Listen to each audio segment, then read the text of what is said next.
So yun guys, so for today's video, ililipat na natin yung ating mga craylings dito sa RepTab guys. So sobrang dami nila and madami pa po dito sa tab natin. Hindi natin sila lahat mahuli guys kasi sobrang lilikot nila So available po itong mga to after 15 days or 10 days. Guys, so lilipat natin sila dito sa RepTab para mas mabilis silang lumaki. So ayan sila guys, so napakarami nila.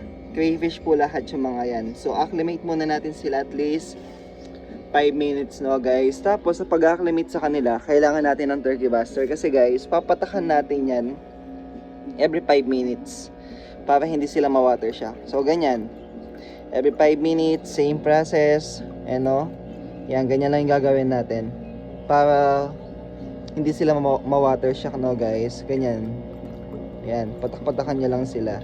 So ito kasi guys, same temperature lang sila, pero tinuturuan ko kayo kung paano yung tamang pag-acclimate para kapag nagalaga kayo ng crayfish, binili nyo dito tapos ililipat nyo sa isang lalagyanan nyo, hindi sila ma-water shock, hindi sila mamatay.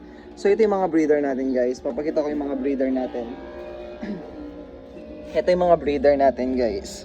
So nilagay ko muna sila dito kasi nililipat pa natin yung mga crayfish, yung mga craylings dito sa RepTab. So kapag nalipat na silang lahat, doon natin lalagay, doon sa tab na yon kung saan yung mga baby crayfish, doon natin lalagay yung mga breeders natin para mag-anak sila ulit. Kasi guys, dito sa RepTab natin, hindi sila nagbe-breed kasi sobrang laki ng RepTab natin and hindi sila magkahulihan. So kailangan nila ng mas maliit na lalagyanan para mabilis silang mag-breed. So ito yung mga male natin guys. Actually mga male, maliliit sila Ayan.